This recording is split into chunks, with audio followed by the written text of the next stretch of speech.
Hey, everybody. Welcome back. Breakfast with Bob, day 4 from 70.3 World Championships in beautiful Taupo. My name is Bob Babbitt, brought to you by HOKA Fly Human Fly, Master Spas, SFuels, Right Fuel, Right Time, Deboer, Wetsuits, Quintana, and of course, our Challenged Athletes Foundation, our next guest.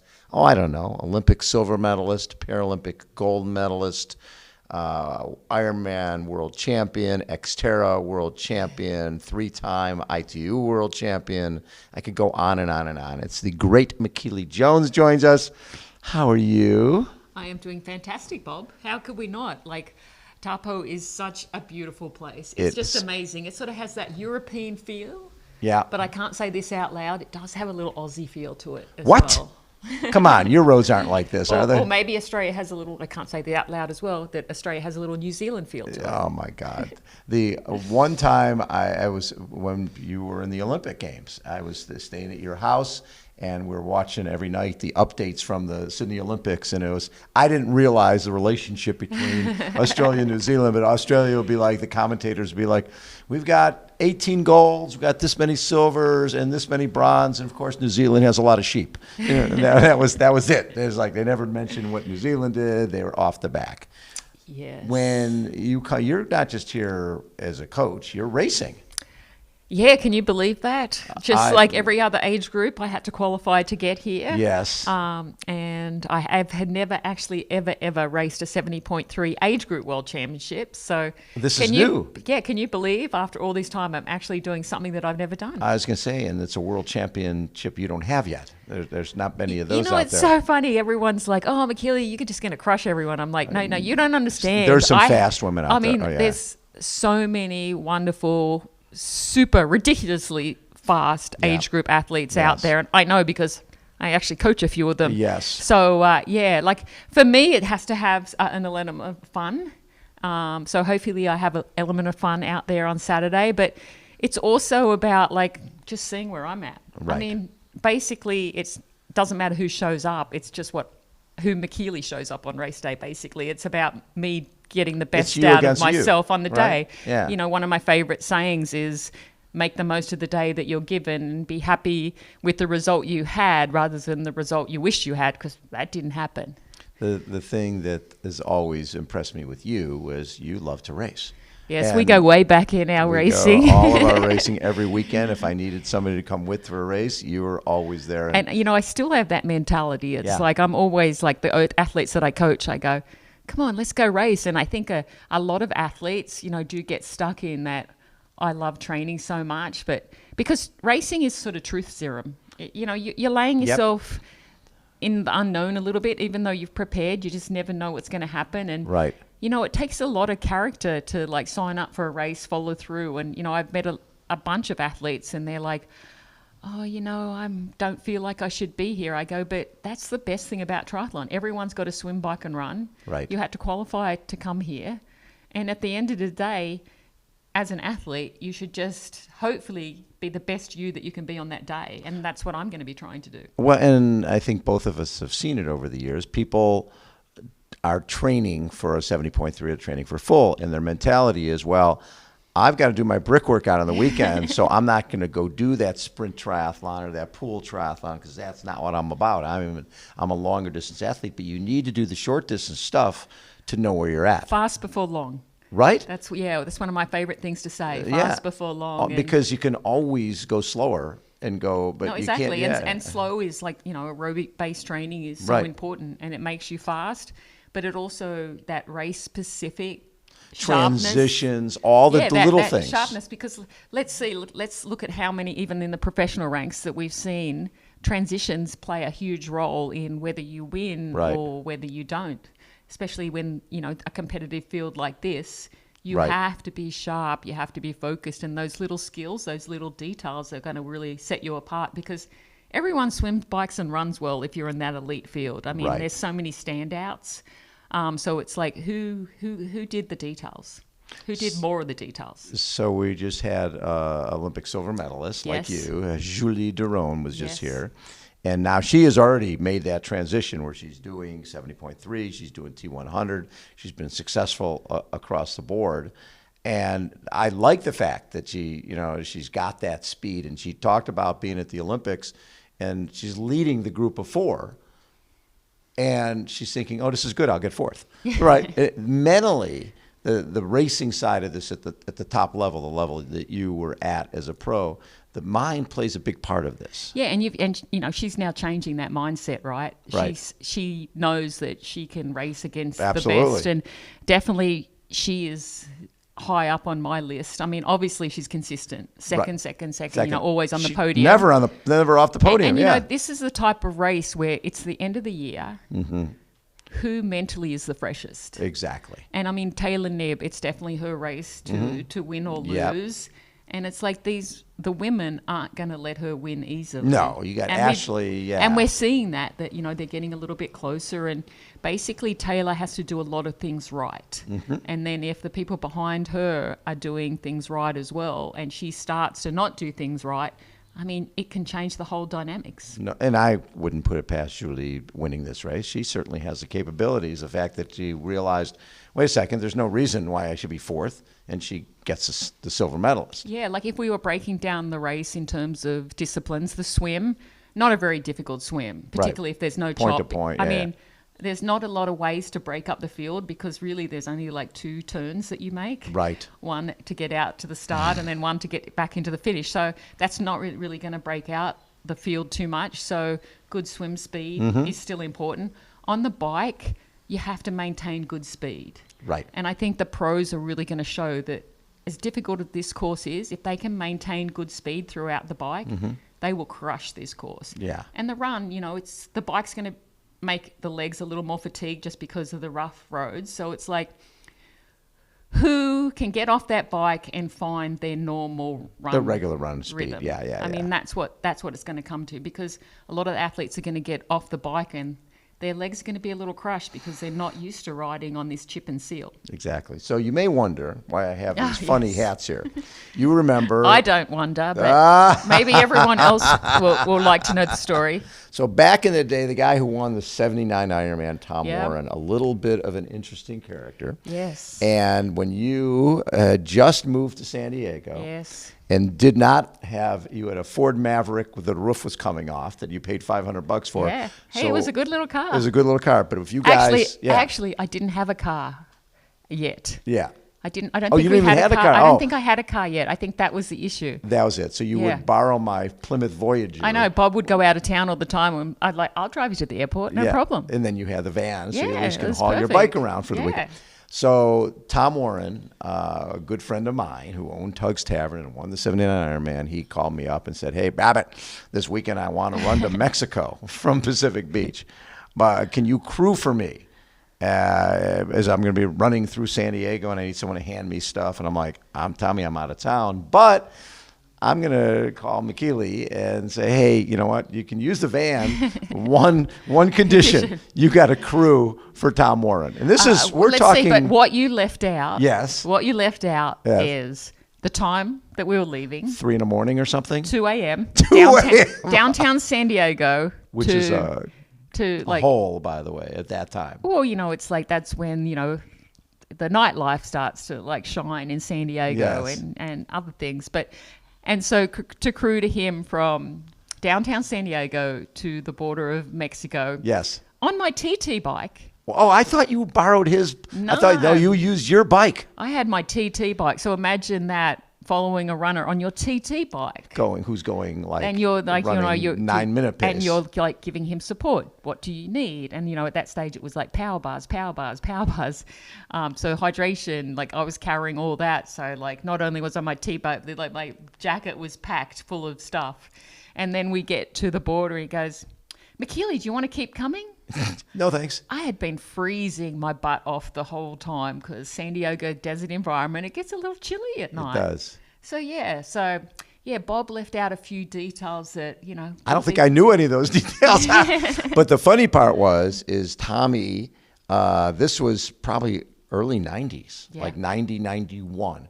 We're talking, 2000 is like 34 years ago. And he doesn't have email. Tom Warren does not have email. He's definitely old school. Old school. He leaves me a voicemail, and he says, I'm feeling, call me. So I call him. He goes, Babbitt, I feel bad. I never got anything for that Michellie Jones gal who It's not the first time I've been called Michellie. Who rode with me when I ran through San Diego. So I was going to make her a Tug's Tavern hat with her name on it. Right, and she's from Australia, right? So I'm going to do the Australian colors. It'll be gold and green. So this, and he keeps, so he sends me, his girlfriend in Tijuana has email. So I get an email that has a note photographed from him. Like, have you gotten this hat to Michellie yet? You'll need to send him a couple of pictures. We will send him that. But this is your special Michellie. I know, he spelled my name right. I know, he screwed up mine. Mine actually says has my name without the second T on it. But yeah, and he said thank you. But it's a little. It took a little while. But that's what's so cool about him. It's these little things that he was so into running. Like, I think that was like his passion. But he never was one to not be thankful. For everything that he got. It took him a little while. It took him a little while, but and better late than never. It's such a good story, and he's a wow. I mean, we go way back, and we have so many good stories together. Like, the first time I met you was in the Tahiti Triathlon. So it was the first time I saw you race, and you had a sprint finish with one of the Moutons, Beatrice or Isabel, one of them. Yeah, one other time, Erin Baker also raced that race one time. So, it actually has quite a history, that race. And then you guys moved to San Diego not long after that. And then I remember sitting, and you were with me at the competitor building, our little house on 214 South Cedros, calling Emilio De Soto and saying, this woman from Australia is going to be pretty special, and she could use some sponsorship. No, thank you. Dan Emfield, Quintana Roo. No, thank you. And then we called Greg Rourke, who was the president of Danskin. They had just launched this Danskin Women's Triathlon Series. And he said, listen, I said, she looks Danskin. This is a woman who will represent you well. And he goes, okay, this is what I'll do. I can't pay her a fee, but whatever she wins at the races, I'll match. And then I think... Obviously, he didn't know... That's the thing about when I first came over to the US, because, it's not like these days where it's like a lot of international competition and like... They knew nothing about it. Australians didn't have... I mean, there was a few like Greg Welch, Brad Bevan, there was Stephen Foster. There was a few guys that were doing very, very well. Yes. And so it didn't matter that I had won I think at that stage I'd won 23 races already. Straight, yes, something ridiculous. But there was no news came over in the from US. Europe. So finish your story. The fact that he was going to match. He was going to match anything you won. So I think the first race you got a third or something like that, and then the second race you got fourth. Then you won 20 in a row or something like that. You ended up getting a BMW and became one of the highest paid athletes in the sport. But it all started with Danskin. No, exactly, and that's the thing. Like, when you look at the people that inspired you, it's amazing how people help you. I mean, I've told you a lot the story about John White, my first coach, but there's been so many people on the way. Yourself, thanks to you, you really believed in me, and without your help and support, it's like all these things have happened. And I think that's one of the things that I really love about triathlon, this opportunity to give back. So when I was asked if I would guide Katie Kelly. Yes. Because it's not like I was the first choice. I was second choice. Emma Snowsill was the first choice, but fortunately for me, she was pregnant, and they kept thanking me. And I'm like, no, are you kidding me? Thank you for giving me this opportunity to give back. And then your involvement with the Challenge Athletes Foundation. You were there from the beginning. Yeah, and we started in 94. And I think I feel so blessed because I was educated in that inspirational world of anything is possible. Right. And it's, it's amazing what that foundation has done. Again, like Bob, you have done so much for so many people. And I always think about how special someone like you is, that you keep giving and giving and giving. And it's not just me. It's not just the foundation. Lauren Parker as well, you really guided her, and she just walked away with 2 gold medals in cycling and triathlon. It's so cool to watch. I don't think it goes enough for people to say, Bob, how awesome you are and how much you've given this sport. So thank you. Wow. I'm supposed to be interviewing you. What the hell? But, it's one of those things, I think, as you get a little older, you will really appreciate what people have done. And our sport is still young, but there's so many people who have had huge influence on the sport. Right. And Yeah, you have to, very cool. And it's nice, I know when I get thanked for doing something, and I'm like, are you kidding me? And That's I know just what I do. Yeah, exactly. do. So I think it's important that sometimes we do go, thank you. Well, people want to have you want people to have success, and Yeah. you were there when we did the first ever San Diego Triathlon Challenge for Jim McLaren, and that was. You came over in 1990, and this was 94. Yeah. He got injured in 93, and you were probably racing that Orange County Performing Arts Center race where he ended up being paralyzed, right? A van went through a closed intersection. I know, a sad story, but now has helped like so many people. 48,000 And you grants. never wish that stuff, but it's amazing. But I don't know if you know this story or you haven't told it, but Jeffrey Essikal is also... Well, you coached him. Yeah, to my co-founder Ironman. of CAF, and he did Ironman this year when he turned 70. Yeah, so part of that, he had to go a certain time to raise like a lot of money for the foundation. So $200,000. I went out to see him on the course, and I'm like, come on, you've got to hustle. And I'm like, because, you never know. Because we've all seen what can happen the last few miles, the last, 10 meters from the line. And I'm like, come on, we've got something, greater than yourself that we're striving for. And he stopped and was chatting to one of his friends. I'm like, no, we've got to keep moving. You don't have time to chat. What are you doing? Come on, there's a lot on the line for this. And, in the end, he made it by, I think, like 10 minutes. Yeah. But still, it's like you have to, you're racing with purpose that's beyond and bigger than yourself. So I definitely got the whip out and I was like, come on, let's go. The transition from, you were obviously doing Olympic format, you won the test event in Athens in 2003. So it's like, okay, Michellie took a silver in the last of the Olympics. She should be on the team. And then when you weren't put on the team, that led to, okay, Paul Newby-Fraser, I'm going to go do Ironman. Babbitt quit calling Michellie up to do those silly sprint distance races. She needs to do long workouts on the weekend. And you come over, and first time out, Natasha catches you at mile 18. Yeah, like 10K to go. Yeah. And but then the next year you win the Ironman World Championship title. Yeah, but here's a fun fact. Do you know up until this year, when a certain person in Nice won the World Championship, Laura Phillip, yeah. Yes, she is now the oldest winner. Before that, I was actually the oldest first-time winner. Wow. Yes. I think she has an April birthday and I have a September birthday. How old were you? 36. See, and that's what's so different nowadays is the athletes are coming in, right? When we were in Kona, all these guys. 22, and all 23, 26. They're the same height as Jan Frodeno. They swim 46, 47. They ride 402, and they run 230. It's crazy what the talent that's coming into the sport, which I know excites you. Yeah, no, it's fantastic. I mean, it's showing our sport is getting more popular. Yeah. Young people want to do our sport, and it's competitive. And there's so much knowledge and technology and all sorts of stuff. Nutrition has made all this possible as well. So very cool. I'm excited. I mean, the Pro Series.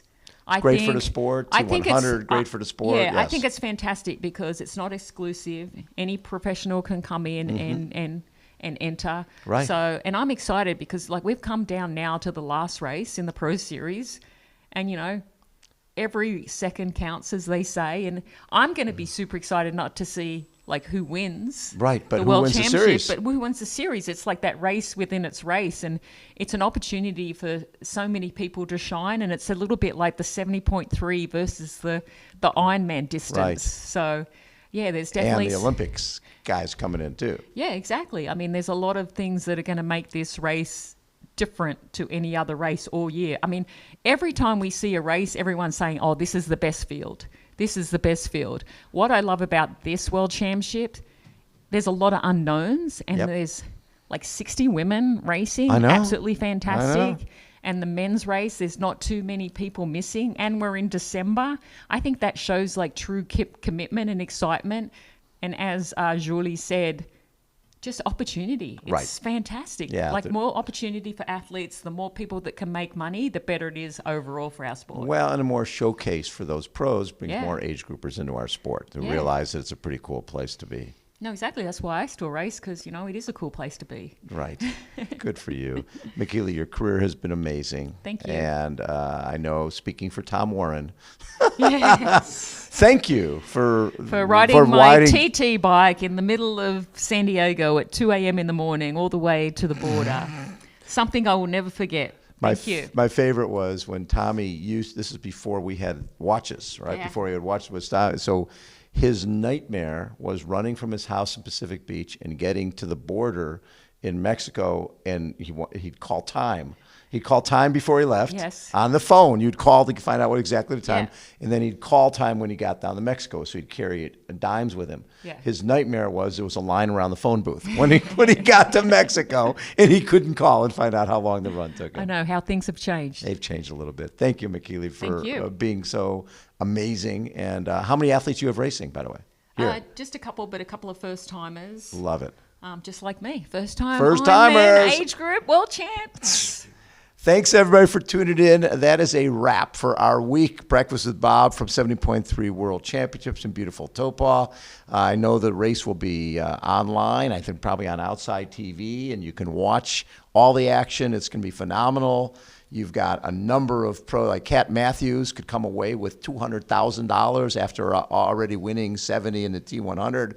Matthew and wouldn't that be a story? Huge. And then if After Matthew everything that's Marquardt, happened. who's doing this triathlon stuff as a side hustle to his I know. medical I stuff. sort of have some money on him if I was in Vegas right now. Well, because he's only got 4 events, so he has more upside, and he Yes. can end up winning this thing and against Gregory Barnaby, so it's another great athlete. Exactly. There's so much fun stuff happening. Again, we've been brought to you by HOKA, Fly Human Fly, Master Spas, SFuels, Right Fuel, Right Time, Deboer Wetsuits, Quintana Roo, and of course our Challenged Athletes Foundation. Thanks everybody for tuning in. If you like the interviews, definitely send us a note. Love to hear from you. See you, everybody.